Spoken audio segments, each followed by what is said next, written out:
أعوذ بالله من الشيطان الرجيم.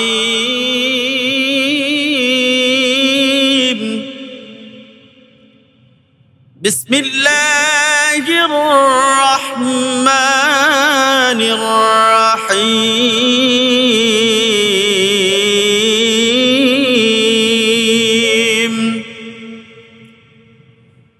قل إن كان آباؤكم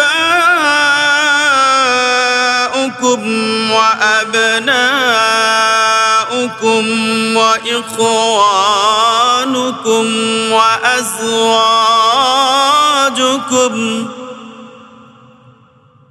وأزواجكم وعشيرتكم وأموال اقترفتموها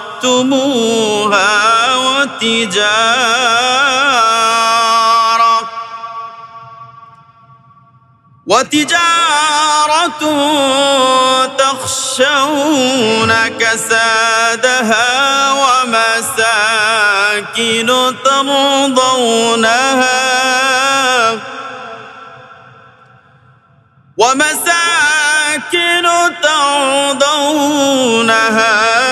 حب إليكم من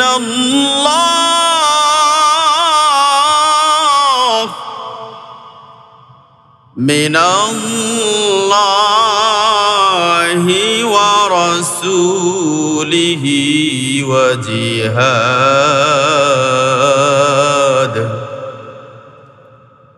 وجهاد في سبيله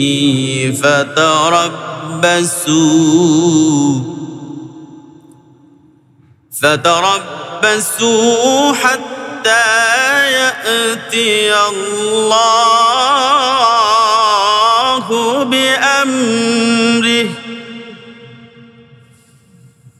والله لا يهدي القوم الفاسقين.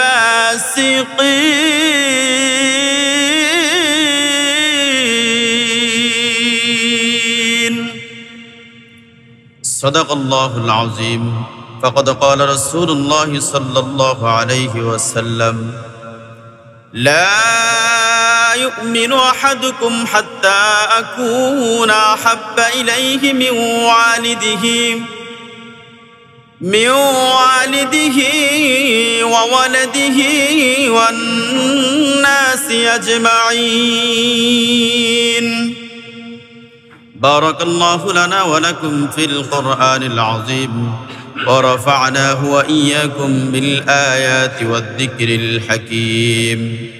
أستغفر الله لسائر المسلمين أستغفروه إنه هو الغفور الرحيم. প্রত্যেকের জবান খুলে আওয়াজ করে রাসূলের শানে দরুদ পড়ি। আল্লাহুম্মা সাল্লি আলা মুহাম্মাদিন ওয়া আলা আলি মুহাম্মাদ كما صليت على إبراهيم وعلى آل إبراهيم إنك حميد مجيد. اللهم بارك على محمد وعلى آل محمد كما باركت على إبراهيم وعلى آل إبراهيم إنك حميد مجيد. بلغ العلا بكماله كشف الدجى بجماله حسنت جميع خصاله صلوا عليه وآله. জন্ম আমার নবীর যুগে হলে কেমন হতো, জন্ম আমার নবীর যুগে হলে কেমন হতো, দুনয়নে রাসূল পাক দেখিলে কেমন হতো, জন্ম আমার নবীর যুগে হলে কেমন হতো, জন্ম আমার নবীর যুগে হলে কেমন হতো। আস্তো বেশে হজরতে বেলালের মধুর আজান, যে আজানে ছিল এমন প্রেম মুগ্ধ রহমান। আস্তো বেশে হজরতে বেলালের মধুর আজান, যে আজানে ছিল এমন প্রেম মুগ্ধ রহমান। দয়াল নবীর পিছে নামাজ পড়লে কেমন হতো, জন্ম আমার নবীর যুগে হলে কেমন হতো, জন্ম আমার নবীর যুগে হলে কেমন হতো। দিনী কত আলোচনায় তাকতাম আমি আদম, সামনে রাসূল পাক হতো পাশে সাহাবাগণ।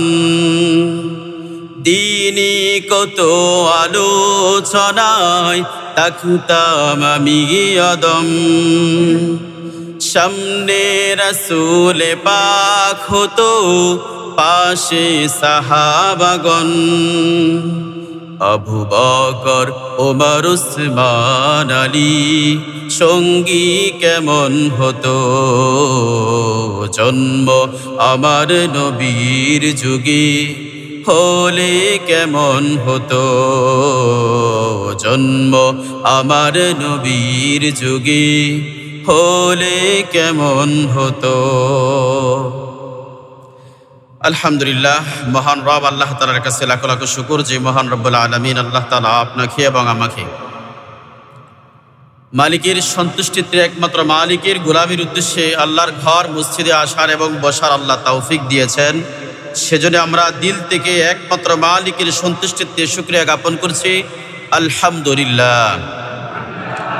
রব্বুল আলামিন আল্লাহ তাআলা আপনাকে এবং আমাকে দুনিয়াতে যার উসিলায় এত সম্মানিত করেছেন তিনি হচ্ছেন আপনি আমার প্রিয় নবী মুহাম্মদুর রাসূলুল্লাহ সাল্লাল্লাহু আলাইহি ওয়াসাল্লাম। দুনিয়াতে আমরা দামি হয়েছি তাহারই উম্মত হওয়ার কারণে। পৃথিবীর শ্রেষ্ঠ যত মানুষ আছে সব শ্রেষ্ঠ মানুষের মধ্যে আল্লাহর কাছে সবচেয়ে প্রিয় মানুষের নাম হচ্ছে শেষ নবী মুহাম্মদুর রাসূলুল্লাহ সাল্লাল্লাহু আলাইহি ওয়াসাল্লামের উম্মত। আমরা সেই নবীরই উম্মত। সেই হিসেবে দুনিয়ার যত মানুষ আছে হিসাব করলে আমরা দুনিয়ার মধ্যে সবচেয়ে দামি মানুষ। রব্বুল আলামিন যেন আমাদেরকে রাসূলের আশিক হওয়ার তৌফিক দান করেন। সকলে বলেন আমিন।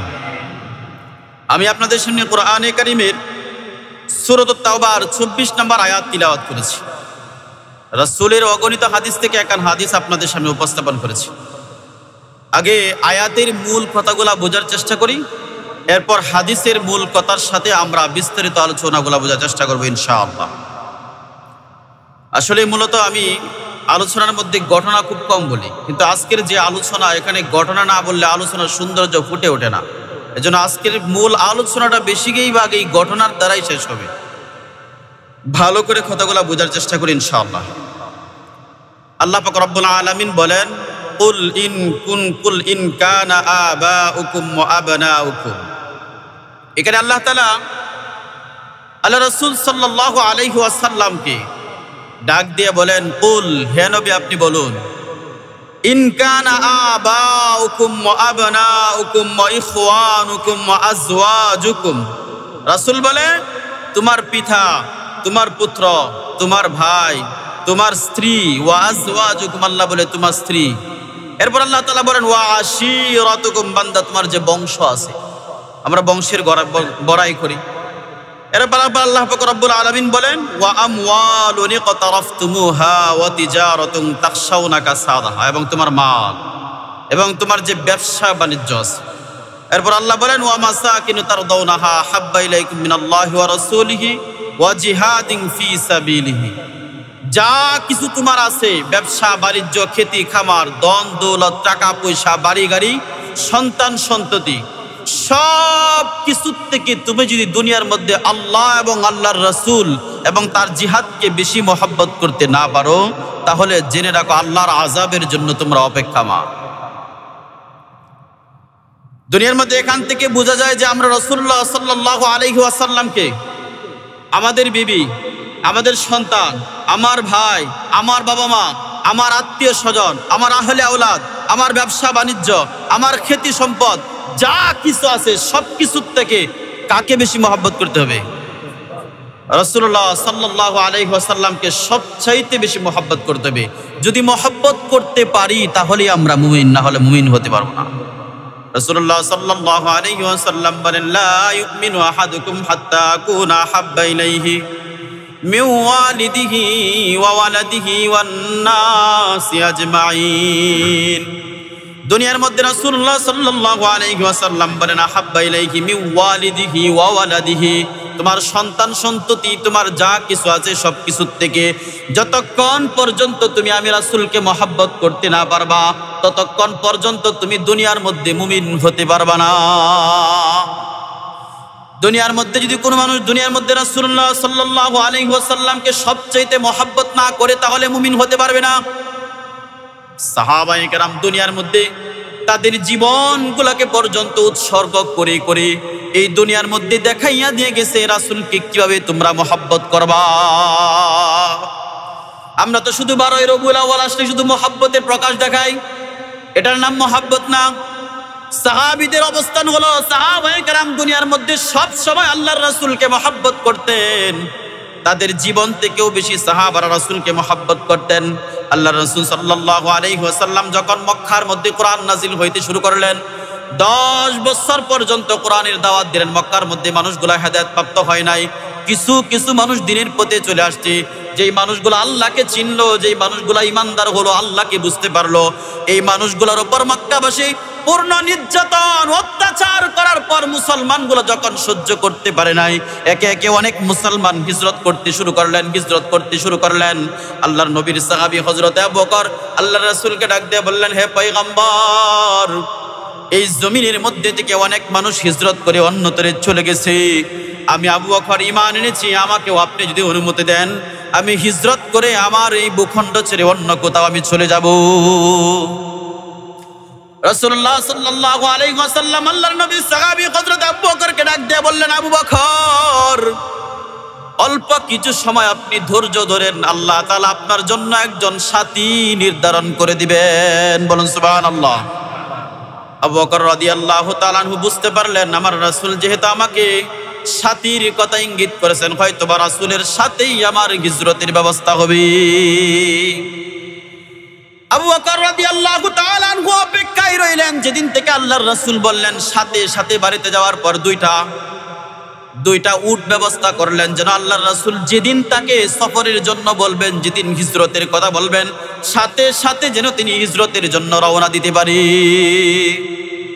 কিছুদিন অতিবাহিত হওয়ার পর আল্লাহ পাক রব্বুল আলামিন আল্লাহর রাসূলকে জানিয়ে দিলেন, হে রাসূল, মক্কার জমিনে আপনাকে মানুষ গ্রহণ করে নাই, মদিনার মানুষগুলা গ্রহণ করার জন্য আপনার জন্য অপেক্ষা করতেছে। আপনি মক্কা ছেড়ে মদিনার মধ্যে হিজরত করেন।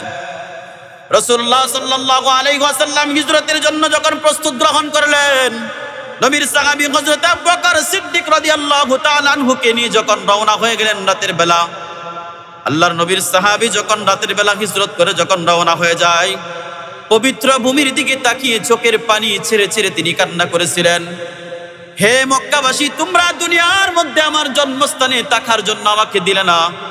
এই জমিনের মধ্যে আমার জন্ম হয়েছে, এই জমিনের মধ্যে আমার শৈশব কালগুলা কেটেছে, এই জমিনের প্রত্যেকটি জায়গার মধ্যে আমার স্মৃতি ছড়ানো হয়ে আছে। তোমরা আমাকে এই জমিনের মধ্যে থাকতে দিলে না। তবে হ্যাঁ, আমি চলে যাচ্ছি, শুধু এই চলে যাওয়া শেষ নয়, আমি আবার এই মক্কার বুকে ফিরে আসবো, যেদিন আমার মালিক আল্লাহ আমাকে আবার পাঠাবে। চোখের পানি ছেড়ে ছেড়ে মাতৃভূমি ছেড়ে যখন চলে যায়, আবু বকরকে সাথী করে সঙ্গী করে যখন নিয়ে যায়, আবু বকর রাদিয়াল্লাহু তাআলা আনহু একটা গুহার মধ্যে গিয়ে আশ্রয় গ্রহণ করবেন। গুহার মধ্যে যেখানে আশ্রয় গ্রহণ করবেন, সেখানে আশ্রয়রত অবস্থায় হযরত আবু বকর সিদ্দিক রাদিয়াল্লাহু তাআলা আনহু বলেন, হে রাসূল, এই গুহার মধ্যে প্রবেশ করার আগে আমি আবু বকর আগে এই গুহার মধ্যে প্রবেশ করতে চাই। এই গুহার মধ্যে প্রবেশ করে দেখি আপনার মতন তাকার মতন উপযোগী জায়গা কিনা এই জায়গাটা। আল্লাহর নবীর সাহাবী ঘরের গুহার ভিতরে প্রবেশ করলেন। প্রবেশ করার পর তার শরীরের মধ্যে যতগুলা কাপড় ছিল ছিঁড়ে ছিঁড়ে প্রত্যেকটি ছিদ্র বন্ধ করে দিলেন। একটা বা দুইটা ছিদ্র খালি রইল, যেখানে কাপড় দেওয়ার মতো আর কোনো কাপড় তার ছিল না। নবীর সাহাবী রাসূলুল্লাহ সাল্লাল্লাহু আলাইহি ওয়াসাল্লামকে যখন গুহার সবগুলা গর্ত বন্ধ করলেন, পাগুলা জমিনের মধ্যে বিছাইয়া আল্লাহর রাসূলকে ডাক দিলেন, হে রাসূল, এবার আপনি গুহার মধ্যে প্রবেশ করতে পারেন, আপনার জন্য এবার এই গুহাটা নিরাপত্তা। নবীর সাহাবী যেই দুইটা গুহা বাকি ছিল ওই দুইটা গুহার মধ্যে পা দিয়ে আটকে রাখলেন। আল্লাহর নবী যখন তার পায়ের মধ্যে মাথা রেখে যখন ঘুমাইয়া যায়, কিছুক্ষণ পর একটা সাপ তার পায়ের মধ্যে কামড় দেয়। সাপে যখন তার পায়ের মধ্যে কামড় দেয়, আল্লাহর নবীর সাহাবী কামড়ের ব্যথা সহ্য করতে পারে না। ব্যথা সহ্য করতে না পারার পর রাসূলুল্লাহ সাল্লাল্লাহু আলাইহি ওয়াসাল্লামকে তিনি সরানো না।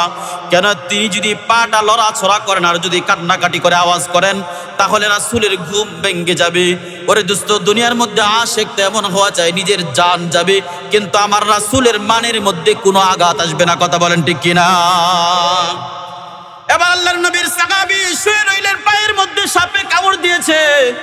সাপে কামড় খাওয়া অবস্থায় চোখ থেকে পানি যখন পড়তেছে, রাসূলের চেহারা আবু বকরের মধ্যে যখন এক ফোঁটা পানি পড়ে যায়, আল্লাহর নবীর সাহাবী চোখ খুলে তাকাইয়া বলে, আবু বকর, আপনি চোখের পানি ছেড়ে ছেড়ে কেন কান্না করতেছেন বলেন? আল্লাহর নবীর সাহাবী বলেন, হে রাসূল, আপনার এই গুহার মধ্যে প্রবেশ করার আগে একটা বা দুইটা গুহা যে গর্ত খালি ছিল, এই গর্তগুলা বন্ধ করার মতন কোনো অবশিষ্ট কাপড় আমার কাছে ছিল না। আমি পা দিয়ে রেখেছিলাম, মনে হয় আমাকে সাপে কামড় দিয়েছে। রাসূলুল্লাহ সাল্লাল্লাহু আলাইহি ওয়াসাল্লাম বলে, আবু বকর, আপনার পায়ের মধ্যে সাপে কামড় দিয়েছে, আপনি তো আমাকে বললেই পারতেন। বলে, রাসূল, আমি যদি আপনাকে ডাক দিতাম আপনার মুবারক ঘুমের ক্ষতি হইয়া যেত। রাসূলুল্লাহ সাল্লাল্লাহু আলাইহি ওয়াসাল্লাম সজাগ হওয়ার পর মুখের থেকে একটু লাল আঘাতের মধ্যে নিলেন। আল্লাহর নবীর সাহাবীর পায়ের মধ্যে যেখানে সাপ কামড় দিয়েছে লাগিয়ে দিলেন, সাথে সাথে বিষ ব্যথাগুলা দূর হয়ে যায়। বলুন সুবহানাল্লাহ। দুনিয়ার মধ্যে রাসূলকে যদি কেউ মহব্বত করতে হয়, মহব্বত কি করে করবে? এই মহব্বতের নমুনা নিব কার কাছ থেকে? সাহাবায়ে কেরামের কাছ থেকে। কারণ সাহাবায়ে কেরাম দুনিয়ার মধ্যে আল্লাহর রাসূলকে কি করে মহব্বত করতে হবে দুনিয়ার মধ্যে তারা মহব্বত করে মহব্বতের প্রকাশ ঘটিয়ে দুনিয়ার মধ্যে দেখাইয়া গেছেন। কথা বলেন ঠিক কিনা? সাহাবায়ে কেরাম দুনিয়ার মধ্যে শুধু আল্লাহর রাসূলকে মহব্বত করেন নাই, মহব্বত কি করে করতে হবে তার নমুনা দুনিয়ার মধ্যে বাস্তবায়ন করে করে আল্লাহর রাসূলকে দেখায় দিয়ে গেছেন। এই জন্য দুনিয়ার মধ্যে আমরা যখন আল্লাহর রাসূলকে মহব্বত করব, রাসূলকে ভালোবাসবো, ভালোবাসার নমুনা হবে দুনিয়ার মধ্যে আল্লাহর রাসূলের সাহাবীগণ কি করে আল্লাহর রাসূলকে মহব্বত করেছে, সেইভাবেই দুনিয়ার মধ্যে রাসূলকে ভালোবাসতে হবে। কথা বলেন ঠিক কিনা? আমাদের হৃদয়টা রাসূলের জন্য উজাড় করে ভালোবাসা চাই। অনেকের মনে হইতে পারে যে হুজুর আপনি যে কথা বলছেন এটা সম্ভব না, সম্ভব না হলে আপনার জন্য আল্লাহ জান্নাতও সম্ভব করবে না। জান্নাত যদি পেতে হয় রাসূলের মহব্বত আপনার লাগবেই, আর জান্নাত না পাইতে হলে আপনার রাসূলের মহব্বতের প্রয়োজন হবে না। অনেকের কাছে কোরআনের আয়াত শুনলে অনেক স্বাভাবিক না অস্বাভাবিক মনে হইতে পারে যে এটা কি করে সম্ভব? বাড়ি গাড়ি ধন দৌলত সন্তান সন্ততি থেকে সবকিছুর থেকে রাসূলকে মহব্বত করব কি করে? যদি আপনার দিলের মধ্যে মহব্বত না করে তাহলে তো আল্লাহ আপনাকে বলেই দিয়েছেন আপনি আযাবের জন্য অপেক্ষা করেন। ওরে দোস্ত, দুনিয়ার মধ্যে আমরা রাসূলকে মহব্বত করি, রাসূলের শানে বেয়াদবি হয়, আমরা চুপ করে বসে থাকি। আরে হয় না এরকম? আবার এমন আশেক আছে এই জমিনের মধ্যে, বাংলার জমিনের মধ্যে রাসূলের আশেক হয়ে রাস্তায় রাস্তায় জীবন দিয়েছে। কথা বলেন ঠিক কিনা? ওরে দোস্ত, যে রাসূলকে চিনে, যে রাসূলকে মহব্বত করে, সে জীবন দিতে বিন্দু পরিমাণ কখনো দ্বিধাদ্বন্দ্ব করে না। রাসূলুল্লাহ সাল্লাল্লাহু আলাইহি ওয়াসাল্লামের একজন সাহাবী ছিলেন যার নাম ছিল সাদ ইবনে রাবি। সাদ ইবনে রাবি রাদিয়াল্লাহু তাআলা আনহুর শরীরের মধ্যে ৭০ থেকে ৭২টা তীরের আঘাত লেগেছে। কয়টা তীরের আঘাত বলেন? ৭০ থেকে ৭২টা তীরের আঘাত যদি কোনো মানুষের শরীরের মধ্যে লাগে, ওই মানুষটা কখনো সতেজ ভালো থাকতে পারে না। ওই মানুষটা দুনিয়ার মধ্যে নিস্তব্ধ হয়ে যাওয়ার কথা, কিন্তু আল্লাহর নবীর সাহাবী বলেন ওই সাহাবী 70 থেকে 72টা তীরের আঘাত পাওয়ার পরও রাসূলের পক্ষ থেকে তার জন্য সালাম গেছে। সালাম শোনার সাথে সাথে তিনি যেন কেমন জানি জিন্দা হয়ে গেছে।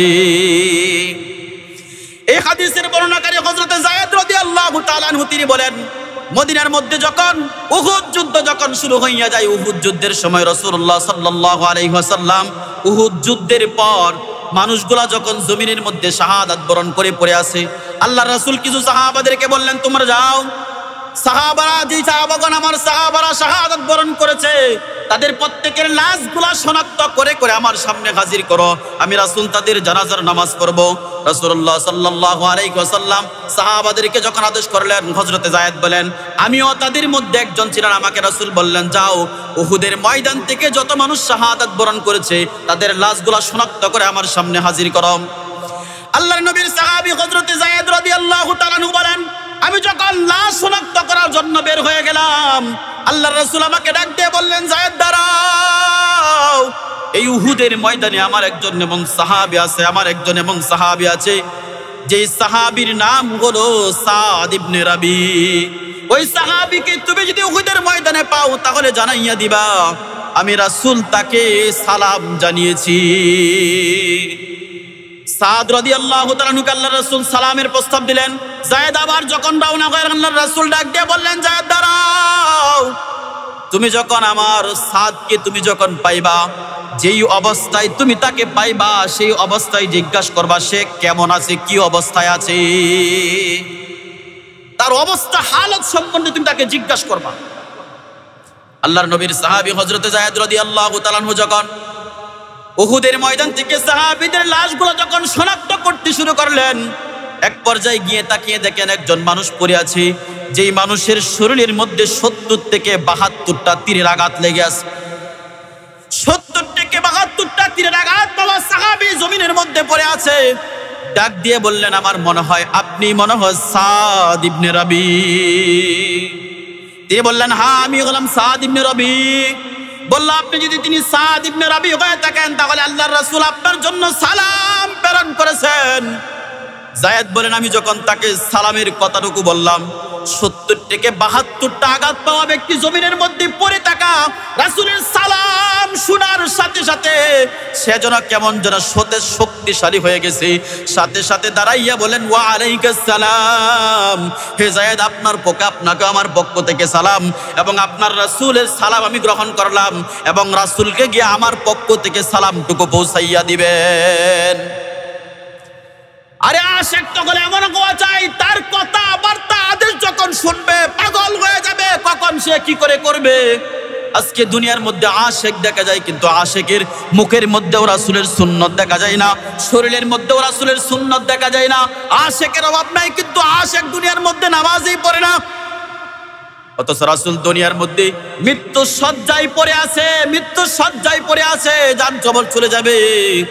সাহাবায়ে কেরামের কাঁধে ভর করে করে আল্লাহর রাসূল মসজিদে নববীর মধ্যে গিয়ে নামাজ আদায় করেছে, কি করে নাই?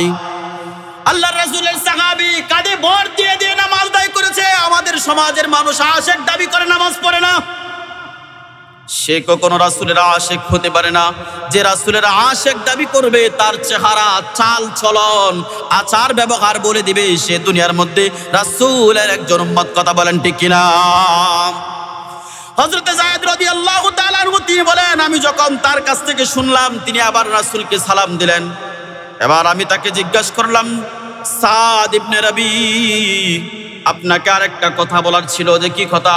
রাসূল আমাকে বলছিল আপনি যে অবস্থায় থাকেন সেই অবস্থার মধ্যে আপনি কেমন আছেন।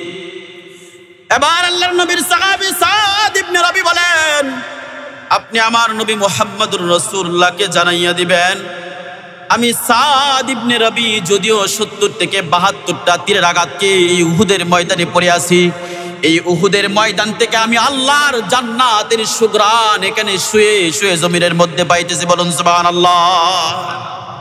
তারা ছিল দুনিয়ার মধ্যে রাসূলের আশিক, আপনি আমিও দুনিয়ার মধ্যে রাসূলের আশিক, কিন্তু রাসূলের সুন্নতের পাবন্দে আমরা হতে পারি নাই। আমরাও দুনিয়ার মধ্যে রাসূলের আশিক হয়েছি, কিন্তু দুনিয়ার মধ্যে রাসূলের পূর্ণ অনুসরণ অনুকারী হতে পারি না। ওরে দোস্ত, দুনিয়ার মধ্যে রাসূলকে মহব্বত না করলে তো পূর্ণ ইমানদারি হওয়া যায় না। রাসূলুল্লাহ সাল্লাল্লাহু আলাইহি ওয়াসাল্লামের সাহাবী হযরতে ওমর থেকে তো আপনি আমি বেশি দামি না? ওমর থেকে আমরা বেশি দামি? ওমরের ধুলার পায়ের যে ধুলা পড়তো, যেই জমিনের মধ্যে পা পড়তো, জমিনের মধ্যে যে ধুলা ছিল, ওই ধুলার সমতুল্য আপনি আমি না। সে ওমর রাসূলুল্লাহ সাল্লাল্লাহু আলাইহি ওয়াসাল্লামের কাছে দাঁড়ানো। আল্লাহর রাসূল জিজ্ঞাসা করল, ওমর আপনি আমি রাসূলকে কেমন মহব্বত করেন? আল্লাহর নবীর সাহাবী বুঝতে পারেন নাই। তিনি বলেন, হে রাসূল, আমি আমার ব্যবসা বাণিজ্য সবকিছু থেকে বেশি আপনাকে মহব্বত করি, কিন্তু আমার জীবন থেকে না। রাসূলুল্লাহ সাল্লাল্লাহু আলাইহি ওয়াসাল্লাম বলেন, ওমর দুনিয়ার মধ্যে তুমি এখনো পূর্ণ মুমিন হতে পারো নাই, পূর্ণ মুমিন হতে পারো নাই। কারণ আমি রাসূল তো জানি দুনিয়ার মধ্যে লা ইউমিনু আহাদুকুম হাত্তা আকুনা হাব্বা ইলাইহি মিন ওয়ালিদিহি ওয়া ওয়ালাদিহি ওয়ান নাসি আজমাইন।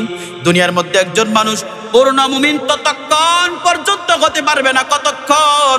যতক্ষণ পর্যন্ত তার জীবনের যা কিছু আছে, এমনকি তার জীবন থেকেও বেশি মহব্বত না করবে।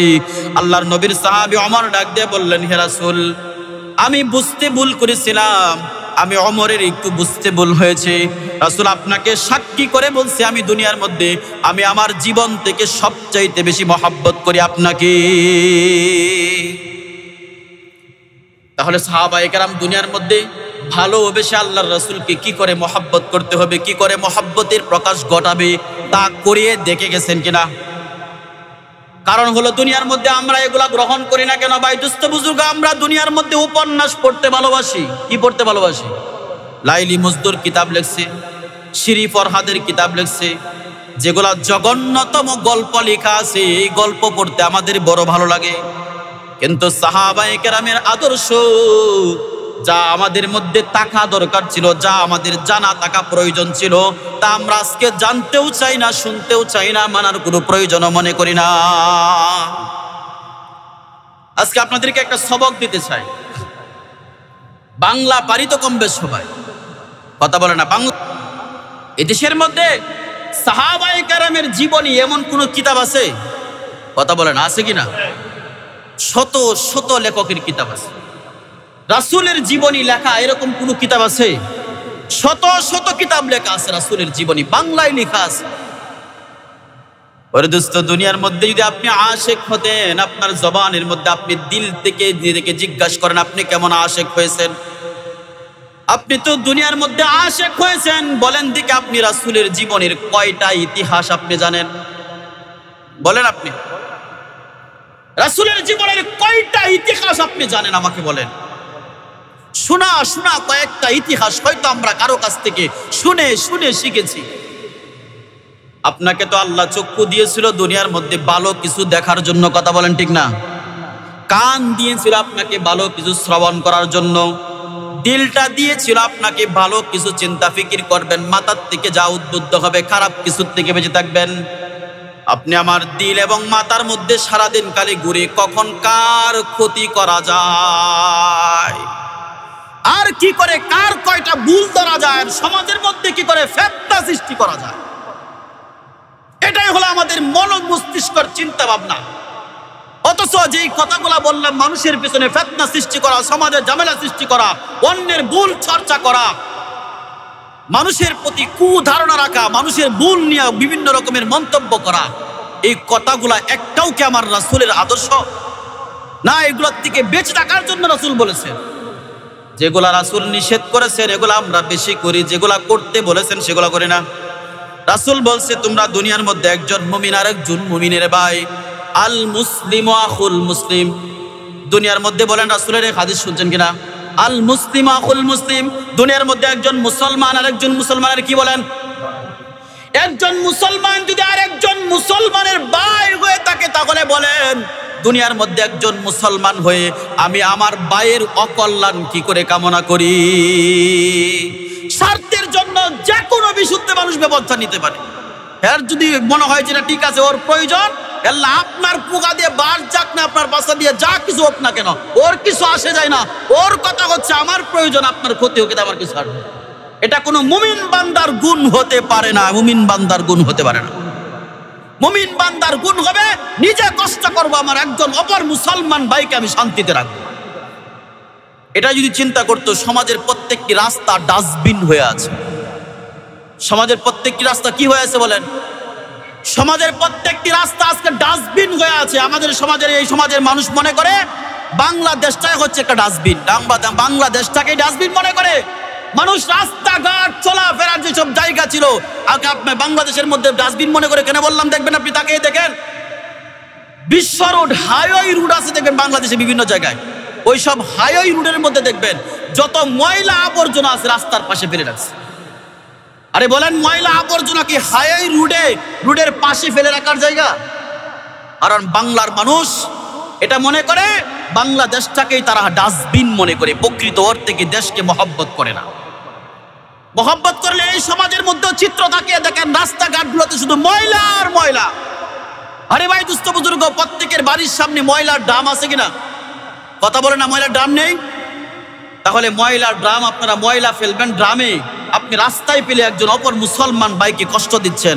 আপনি তো মুমিন হতে পারেন নাই, মুমিন হলে কোন মুমিন মুসলমানকে আপনি কষ্ট দিতেন না।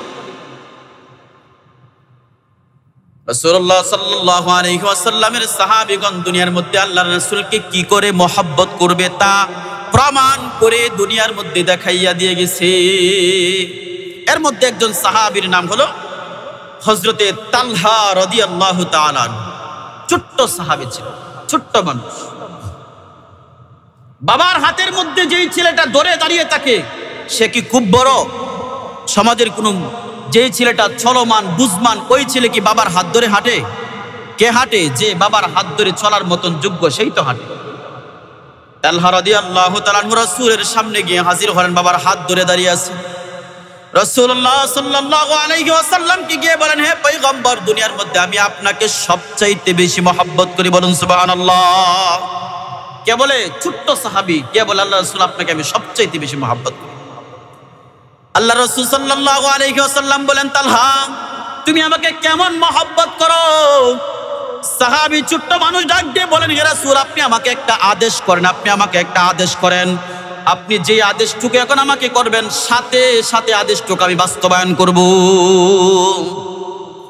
রাসূলুল্লাহ সাল্লাল্লাহু আলাইহি ওয়াসাল্লাম বললেন, তাহলে যাও, ওই যে দেখা যায় তোমার বাবা এখানে দাঁড়িয়ে আছে, তোমার বাবার কল্লাটা কেটে আমার সামনে হাজির করো।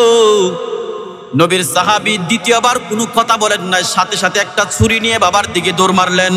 যখন বাবার দিকে দৌড় দেয়, আল্লাহর রাসূল ডাক দিয়ে বলল, তালহা দাঁড়াও, আমি তো দুনিয়ার মধ্যে পিতা মাতার সম্পর্ক নষ্টকারী কোনো মানুষ হিসেবে দুনিয়ার মধ্যে আগমন করি নাই। আমি তো পিতা মাতার সম্পর্ককে জোড়া দেওয়ার জন্য দুনিয়ার মধ্যে আগমন করেছি।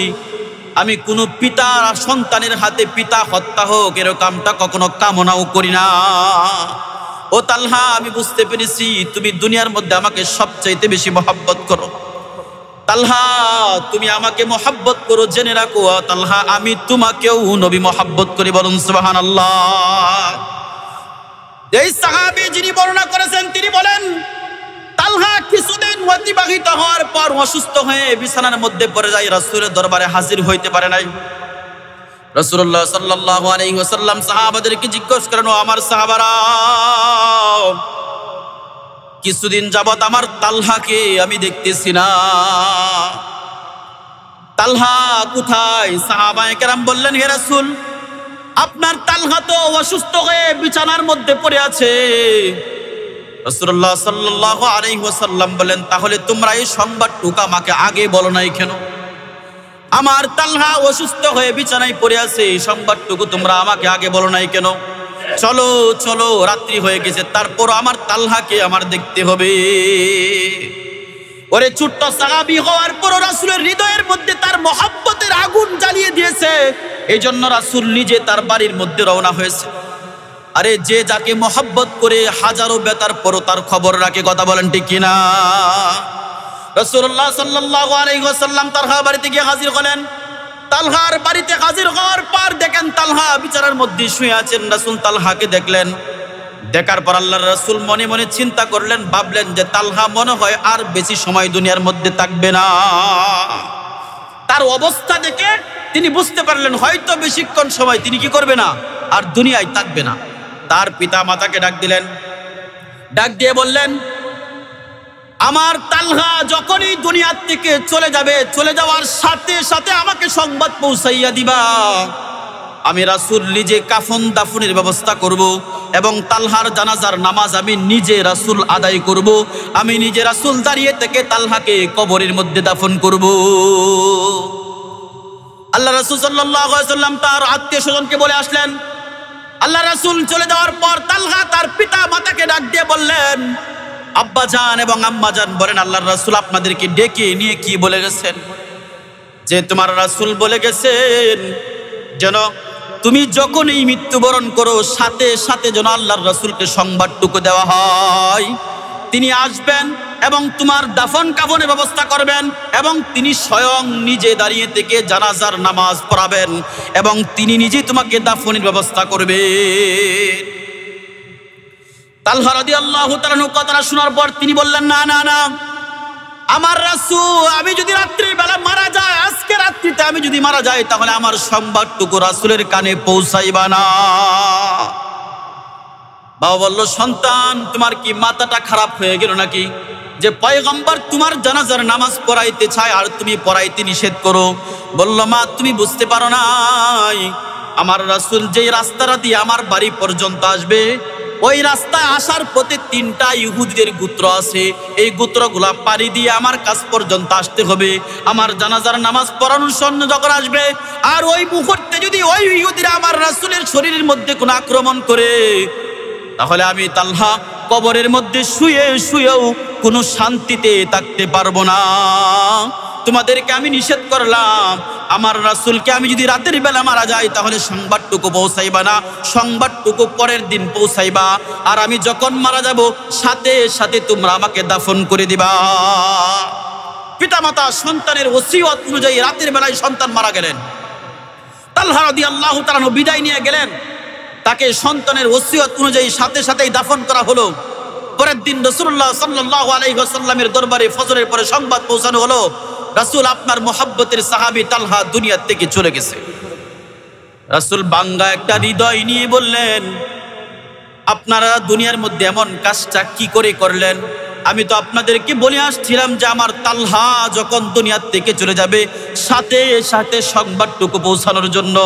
রাসূলের কাছে পূর্ণ ঘটনা তারা বিবৃতি করলেন। হে রাসূল, আপনার সাহাবী তালহা আমাদেরকে নিষেধ করেছিল। কেন কেন?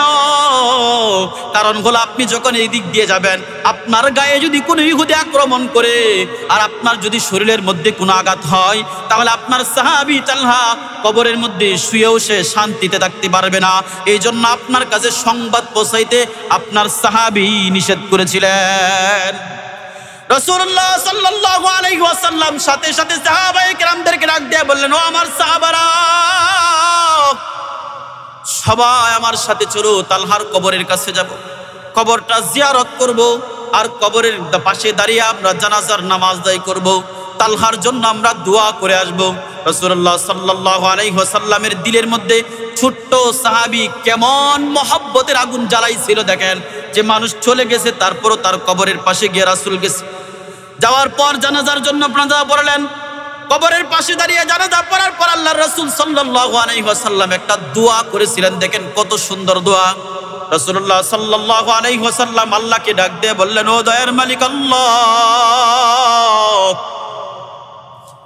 আপনি আমার তালহার সাথে এমন একটা আচরণ করবেন, আপনি যখন তালহার সাথে সাক্ষাৎ করবেন আপনার চেহারাটা যেন হাসি মুখ হয়, হাসি মুখ হয়, আর আমার তালহা যেন আপনার সাথে যখন কথা বলবে আমার তালহাও যেন আপনার সাথে হাসতে হাসতে কথা বলে। বলুন সুবহানাল্লাহ।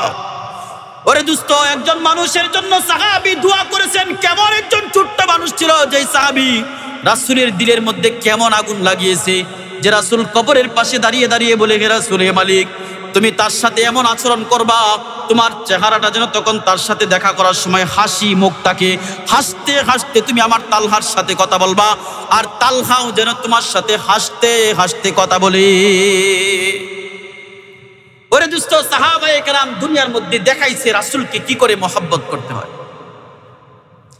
আমরাও দুনিয়ার মধ্যে রাসূলের আশিক হয়েছি, রাসূলের উম্মত হয়েছি, কিন্তু আমরা রাসূলের সুন্নত মোতাবেক জীবনটাকে পরিচালনা করতে পারলাম না। রাসূলের সুন্নত আমাদের মধ্যে এখনো প্রতিষ্ঠিত হইল না। আর কবে আমাদের মধ্যে রাসূলের সুন্নত আসবে বলেন? রাসূলকে এখনো দিল থেকে মহব্বত করতে পারলাম না, আর কবে আপনি রাসূলকে মহব্বত করবেন? কবরে যাওয়ার পর? আরে কবরে যাওয়ার পর করবেন আপনি? তাহলে আপনি রাসূলকে এখনো দিল থেকে মহব্বত করতে পারেন নাই, রাসূলের সুন্নতের অনুসারী এখনো হতে পারেন নাই। আপনি এখনো টাকা, এখনো বাড়ি, এখনো ঘর, এখনো খেতি খামারি নিয়ে পড়ে আছেন। আমার বাড়ি, আমার সন্তান, আমার বিবি, আপনার ঘর। আপনি মরে দেখেন এখান থেকে কেউ 1 টাকা নিয়ে যেতে পারবেন? আরে 10 টাকা 20 টাকা পরের কথা, 1 টাকা একটা কয়েনকে আপনাকে কেউ দিবে? দেবে কেউ? তাহলে আপনি কিসের আমার টাকা করতেছেন? আপনি যে বলতেছেন আমার সন্তান, আমার সন্তান, আপনার সাথে আপনার সন্তান কবরে যাবে? আরে আপনার যে বাড়ি, আমার গাড়ি করতেছেন, আপনার বাড়ি গাড়িকে আপনার কবর পর্যন্ত যাবে। অথচ রাসূলের সুন্নাত যদি আপনার মধ্যে থাকে, সাহাবায়ে কেরাম বলেন, দুনিয়ার মধ্যে মুফাসসিরিনে কেরাম বলেন, দুনিয়ার মধ্যে এমন সুন্নাত আছে, এমন মানুষ আছে শুধু রাসূলের সুন্নাতের কারণে জান্নাতে চলে যাবে। রাসূলের সুন্নতের কারণে মানুষ জান্নাতে চলে যায়। রাসূলকে দিল থেকে মহব্বত করেন, এই মহব্বতেই জান্নাতে যাওয়ার মাধ্যম হয়ে যাবে। আপনি যখন রাসূলকে দিল থেকে মহব্বত করবেন আর ভালোবাসবেন, তখন আপনার চরিত্র পরিবর্তন হইতে বেশি দিন লাগবে না। গোটা পৃথিবীর মানুষ যদি চায় যে মানুষের চরিত্র পরিবর্তন করবে, আমি চ্যালেঞ্জ করে বলতে পারি একমাত্র গোটা পৃথিবীর মধ্যে আমার রাসূলের আদর্শ ছাড়া মানুষের চরিত্র পরিবর্তন করা কখনো সম্ভব না। একমাত্র আমার রাসূলের আদর্শই গোটা পৃথিবীর মধ্যে, দুনিয়ার মধ্যে মানুষের চরিত্র পরিবর্তন করতে পারে। আসবে সামনে কথা, আমরা সামনে আরো লম্বা কথা বলবো রাসূলের জীবনী নিয়ে। আজকে তো সাবজেক্ট শুরু হয়েছে, এই সাবজেক্টের মূল কথাগুলো আমরা দেখবো সামনে। রাসূলের জীবন ছাড়া, জীবন ইতিহাস ছাড়া, রাসূলের সুন্নাত ছাড়া দুনিয়ার মধ্যে মানুষের চরিত্র এবং মানুষের অবস্থান পরিবর্তন করা সম্ভব নয়। আল্লাহ তাআলা আমাদেরকে এই দুনিয়ার মধ্যে রাসূলের সুন্নতের অনুসারী হয়ে, রাসূলের আশিক হয়ে, রাসূলের পূর্ণ আশিক হয়ে মৃত্যুবরণ করার আল্লাহ তৌফিক দান করুন। রাসূলের যেভাবে দুনিয়াতে জীবনটাকে কাটিয়েছেন সেভাবে কাটানোর তৌফিক দান করুন। সাহাবায়ে কেরাম যেভাবে রাসূলকে অনুসরণ করেছেন, অনুকরণ করেছেন, আমাদেরকে সেইভাবে অনুকরণ করার আল্লাহ তৌফিক দান করুন। ওয়া আখির দাওয়ানা আলহামদুলিল্লাহি রাব্বিল আলামিন।